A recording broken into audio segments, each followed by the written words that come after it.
हे guys, Charandas Prajapati study corner में आपका स्वागत है। भारत का संविधान विषय का अध्ययन करने के लिए हम पुनः उपस्थित हैं। यदि आप चैनल में नए हैं तो चैनल को सब्सक्राइब करें, वीडियो को लाइक करें, शेयर करें, कमेंट बॉक्स में कमेंट करें। सब्सक्राइब करने के लिए कुछ पैसा नहीं लगता है, फ्री सब्सक्राइब होता है। तो आज हम अध्ययन करने के लिए उपस्थित हैं भारत का संविधान अनुच्छेद 172, राज्यों के विधान मंडलों की अवधि। जैसा कि हम अध्याय 3 में राज्यों में विधानमंडल यानी विधान परिषद और विधानसभा के संबंध में अध्ययन करने के लिए पिछले टॉपिक में उपस्थित हो चुके हैं। वर्तमान में राज्यों के विधानमंडलों की अवधि क्या है, ये अनुच्छेद 172 में खंड 1 और खंड 2 में वर्णित किया गया है। आइए अध्ययन करते हैं। खंड 1 में प्रत्येक राज्य की प्रत्येक विधानसभा यदि पहले ही विघटित नहीं कर दी गई है तो अपने प्रथम अधिवेशन के लिए नियत तारीख अर्थात निर्धारित तारीख से 5 वर्ष तक बनी रहेगी।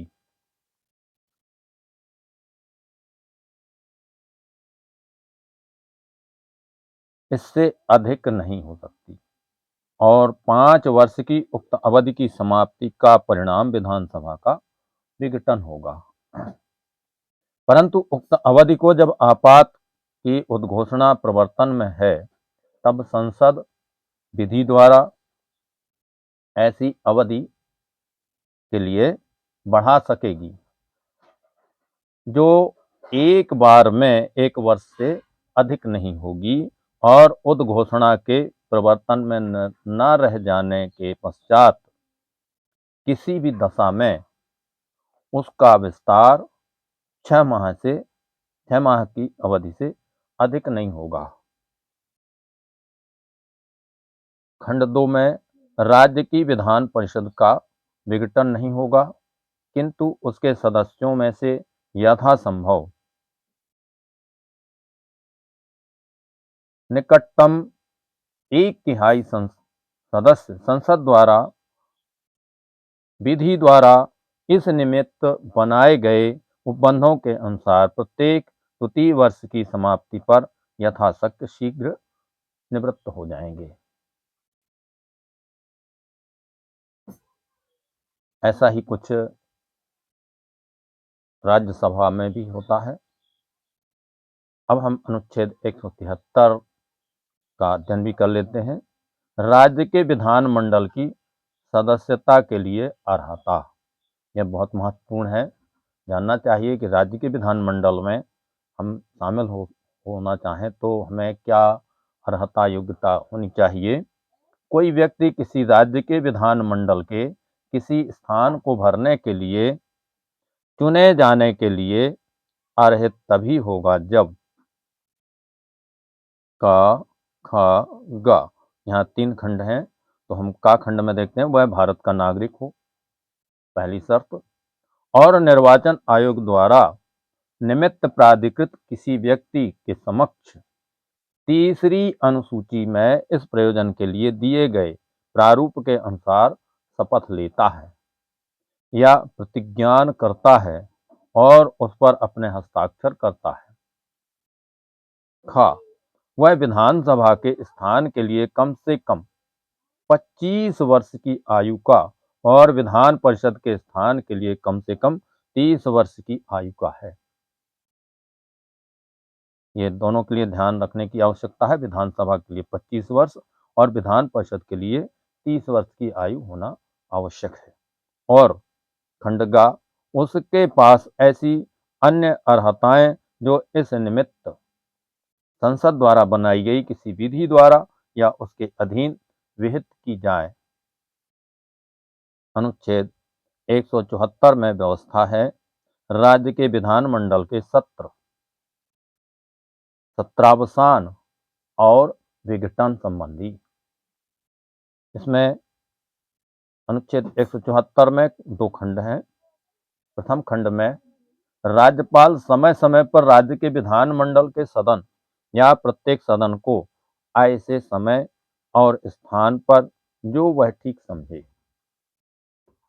अधिवेशन के लिए आहूत करेगा अर्थात बुलाएगा, किंतु उसके एक सत्र की अंतिम बैठक और आगामी सत्र की प्रथम बैठक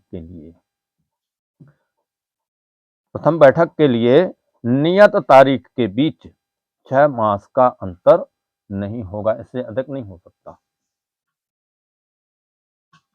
तो राज्यपाल समय समय पर का सदन का या किसी सदन का सत्रावसान कर सकेगा। खा विधानसभा का विघटन कर सकेगा। यह राज्यपाल को अधिकार है। अनुच्छेद 175 सदन या सदनों में अभिभाषण का और उनको संदेश भेजने का राज्यपाल का अधिकार। इस अनुच्छेद के भी दो खंड हैं। खंड 1 में राज्यपाल विधानसभा में या विधान परिषद वाले राज्य की दशा में उस राज्य के विधानमंडल के किसी एक सदन में या एक साथ समवेत दोनों सदनों में अभिभाषण कर सकेगा और इस प्रयोजन के लिए सदस्यों की उपस्थिति की अपेक्षा कर सकेगा।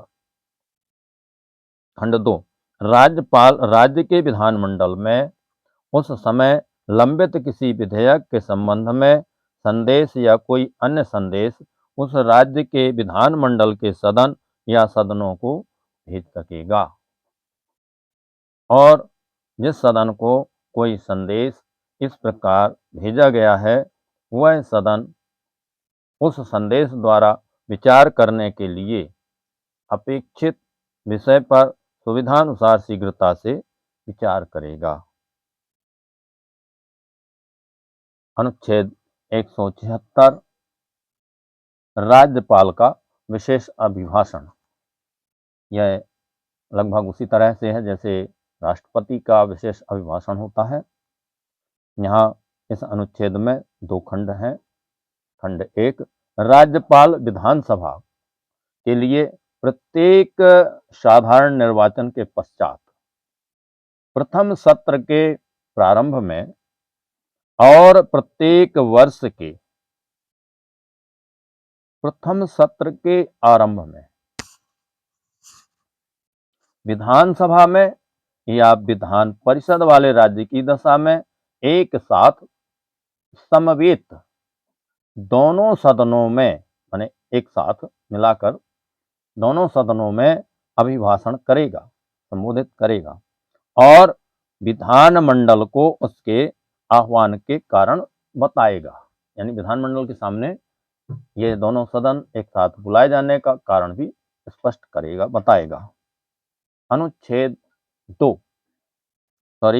176 का खंड 2 सदन या प्रत्येक सदन की प्रक्रिया का विनियमन करने वाले नियमों द्वारा ऐसे अभिभाषण में निर्दिष्ट विषयों की चर्चा के समय नियत करने के लिए उपबंध किया जाएगा। अनुच्छेद 177 सदनों के बारे में मंत्रियों और महाधिवक्ता के अधिकार।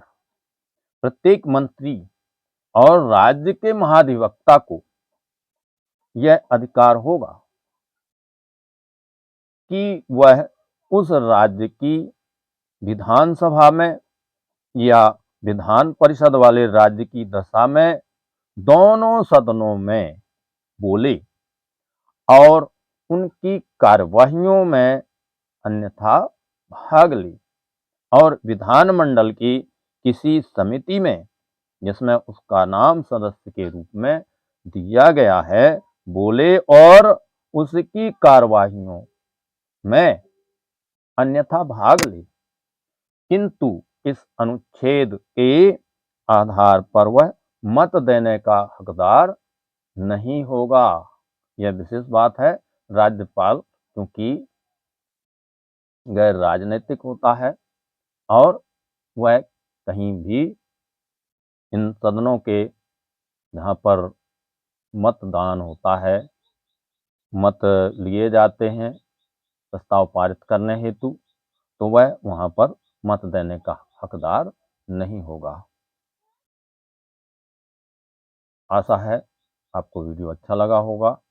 कमेंट बॉक्स में कमेंट कीजिए, वीडियो को लाइक कीजिए, चैनल को सब्सक्राइब कीजिए। सब्सक्राइब करने का कोई पैसा नहीं लगता।